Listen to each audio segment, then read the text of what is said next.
Good morning everyone. আজকে সকাল থেকে সেরকম কোনো ভিডিও নিইনি, ভাবলাম অফিস থেকে ফেরার সময় ভিডিও করব। আজকে প্রচণ্ড বৃষ্টি হয়েছে, কিন্তু আমি যে সোসাইটির মধ্যে থাকি সেখানে আমার অফিসের অনেকেই থাকেন, তো আমার যাতায়াত নিয়ে খুব একটা চিন্তা করতে হয় না। বৃষ্টিটা আজকে অনেক লম্বা চলেছিল আর বেশ জোরেই হচ্ছিল। বাড়িতে এসে এরকম ওয়েদারে আমার আর রান্না করতে ইচ্ছে করলো না, ভাবলাম ওয়েদারটা এনজয় করতে করতে ম্যাগি খাবো, কিন্তু সেই ম্যাগি বানাতে গিয়েই গেল কারেন্ট অফ হয়ে।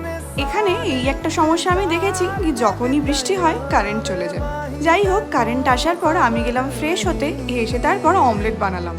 অফিস থেকে ফিরে এই টুকটাক এটা সেটা করতে করতেই আমার রাত 11টা বেজে যায়। ঠান্ডার মধ্যে এরকম ম্যাগি কিন্তু আমার বেশ ভালো লাগে খেতে। তো পরের দিন সকালেও ওয়েদারটা একদম মেঘলা ছিল।